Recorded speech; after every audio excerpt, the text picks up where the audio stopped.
Ladies and gentlemen, welcome back to another video, yet another tier list. Today we're going to be ranking the Smackdown vs Raw games, and if you missed my video on that series, make sure to check it out in the card above. It's on this side of the screen, isn't it?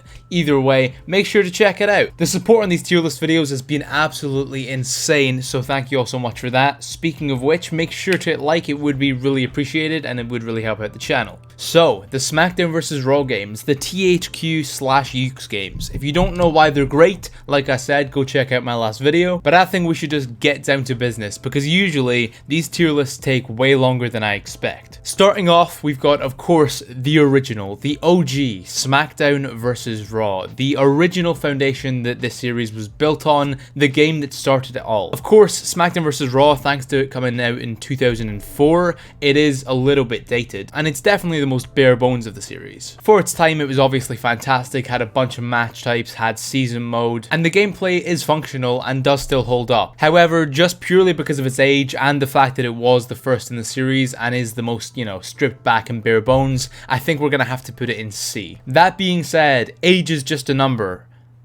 Wait, no, that doesn't sound right. Smackdown vs Raw 2006, a game that came out in 2005, and despite that fact, it's still incredible. One might even say it's a modern classic. Smackdown vs Raw 2006, of course, the gameplay was carried over, the match types were carried over, we got fully voiced season mode with actually decent voice acting, and of course, the introduction of the best mode of all time, GM mode. Smackdown vs Raw 2006 was absolutely fantastic, and the cover art speaks for itself, as does the soundtrack, which was absolutely fantastic. SVR06 was a game changer. It was, really pushing a generation forward, and although I don't think it's the best game in the series, it's definitely near the top, so I think we'll put it in A. But next up, we have Smackdown vs Raw 2007, which took everything that Smackdown vs Raw 2006 did, transferred it over to the Xbox 360, transferred it over to next gen, and just made it all so much better. It polished every single issue that 2006 had. Season mode, GM mode, both fantastic. So many match types, such a fantastic roster, and gameplay that honestly might be unrivaled to this day. I know that's a hot take, but I think you can argue that SVR 2007 has the most fun gameplay of any wrestling game ever made,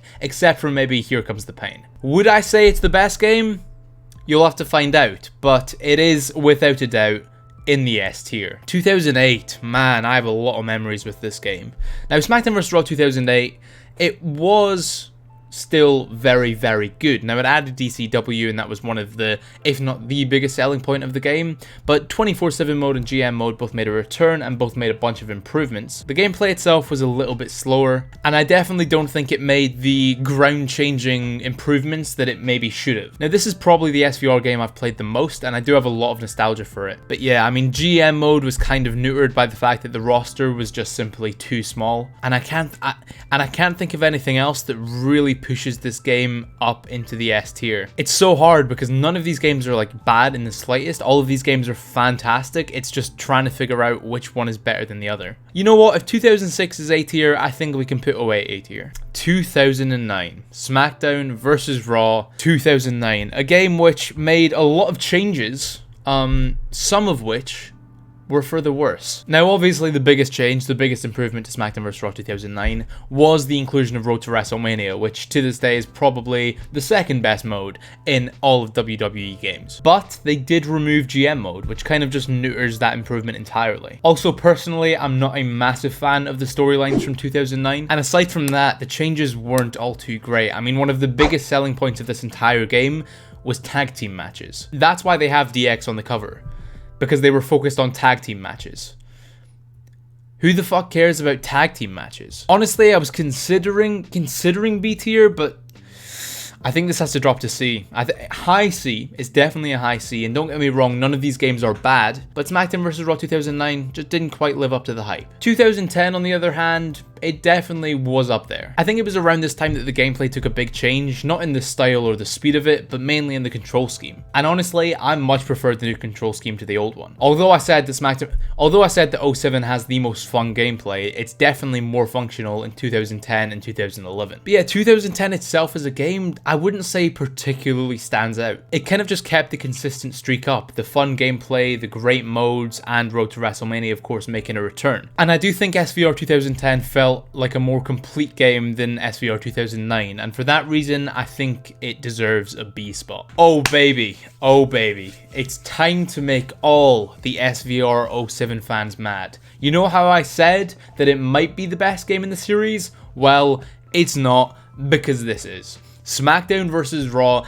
2011, a game which, despite its abysmal soundtrack, is absolutely fantastic. I would go as far to say this is a masterpiece of annualized sports titles. Not only is the game graphically stunning, it is gorgeous. It might be the most beautiful WWE game on the last generation of consoles. Shit, that's not the last generation anymore. I'm getting old. You know what I mean. Xbox 360 and PS3. Not only is it gorgeous, not only is the gameplay near about at its peak, not only does this have some of the best Road to WrestleMania storylines, whether it be Rey Mysterio in a car crash or breaking The Undertaker's streak. Not only did this game introduce Universe Mode, which was the closest thing we got to GM mode since 2008, not only was the Creation Suite just fantastic. Create a superstar, create a finisher, create an entrance, create a storyline was introduced. Community sharing of storylines was introduced, which meant that the content was pretty much infinite in this game. Not only did this game have all that and more, but it also had a time machine. I mean, what else can I say? Smackdown vs. Raw 2011 is the best Smackdown vs. Raw game. Don't at me. Do not at me. It's just a fact. I don't care if you have nostalgia, it's just a fact. It's safe to say that the Smackdown vs. Raw series ended on a high, because after that fantastic game, we never got another SVR game again. Because the original WWE brand split was kind of winding down around this time, they stopped doing the whole Smackdown vs. Raw thing and just made the games WWE. And with that change came a fair few downgrades. Personally, I really like WWE 12. I think the Road to WrestleMania is the best we've ever seen it, and I had a lot of fun in the multiplayer. But generally, the game definitely took a step back. The gameplay became slower, the graphics somehow became worse, and the roster of legends started to be locked behind paid DLC. So although I still like the game and absolutely adore the Road to WrestleMania, I can't put this game any higher than B. Oh yeah, we're just going to do the rest of the THQ games. Actually, we're just going to do the games that I've played because I feel like it. And I also don't want to play any WWE 2K game ever again. WWE 13. I was so hyped when this game came out. I mean, mostly, 100% because CM Punk was on the cover. And although it broke my heart to see that WWE 13 got rid of Road to WrestleMania, we did get a mode in it that almost lived up to that iconic mode. We got to relive the entire Attitude Era with one of the biggest rosters in any WWE game to date. Playing as Stone Cold, playing as DX, playing as The Rock, playing as Mankind, playing as The Undertaker, playing these iconic moments, the Hell in the Cell match, the Monday Night Wars, WrestleMania 19, it was all fantastic. It was just, I can't put into words how brilliant the Attitude Era mode in WWE 13 was. And personally, although not much changed about it, I do slightly prefer the gameplay of WWE 13 to that of WWE 12. So honestly, and this might be a hot take, but honestly, I think I'd put WWE 13 in the A tier. And finally, we reached the last WWE game on Xbox 360 and PlayStation 3. After 2K got the publishing rights to the WWE brand back in 2013, they decided they only wanted to focus on next gen. So they just let Yuke's and THQ go wild and make whatever they wanted. And it's safe to say they more than delivered,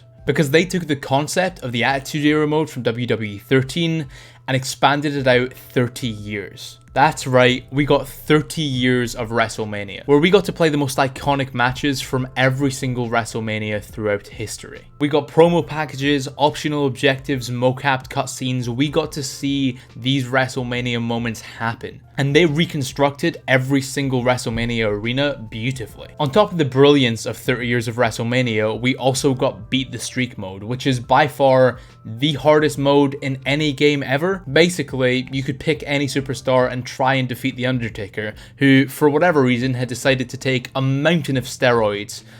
So yeah, that was pretty much impossible. that man made me want to jump out a window at certain points. The gameplay was pretty much the same as WWE 13. Thanks to 30 years of Wrestlemania, the roster was absolutely huge, and all in all, it was the perfect game for Yuke's and THQ to say goodbye on. I thought 2011 and 2007 would be unmatched. I'm very tempted to throw this in S, but I think I'm going to keep it high A. I think I'm going to be conservative here. And finally, just ignore every other game here. I've not played them properly. If I did, I was like 4 years old. Finally, we have the first of many next-gen WWE games. The first WWE game developed by 2K Studios, and the start of the downfall of WWE Games. Now, 2K15, to give it credit where it's due, does let you replay Triple H versus Shawn Michaels in 2003 and CM Punk and John Cena in 2011, which are two of the best wrestling feuds ever. But the game also completely turned the gameplay on its head, removed any arcadey elements, made grappling the most infuriating thing on earth, essentially destroyed the perfect balance that THQ and Yuke's had worked for nearly a decade to build up. On top of that, the match types were as bare bones as you can get, the roster was stripped back massively, and the career mode in this game just makes me sad. It just makes me really, really sad. 2K15 was pretty pathetic. Not quite as bad as 2K20, but I mean, that's an achievement in itself. I wish these games were still good. 2K15, get in the bin. And you know what? 2K20, get in the bin as well. And there we have it. That is my ranking of the WWE games, at least the ones that I've played. But I'm sure plenty of people will disagree with my rankings. So if you do, let me know in the comments down below. Do you agree? Do you disagree? How would you rank these games? Which one's your favorite? Which one's your least favorite? Let me know. If you enjoyed this video and are enjoying the tier list, like I said at the start, make sure to hit like. It does really help me out. I really appreciate it. And it also lets me know to make more of these. And if you're new here and want to see more content just like this, make sure to subscribe with post notifications on so you don't miss another video. If you want to support the channel, my Patreon link is in the description. Any little help is super appreciated. It just keeps the channel running. And with all that being said, it is still roasting in my country, so sorry if I'm sweating. I've been Joe, aka Founder Scarab, and I will see you in the next one.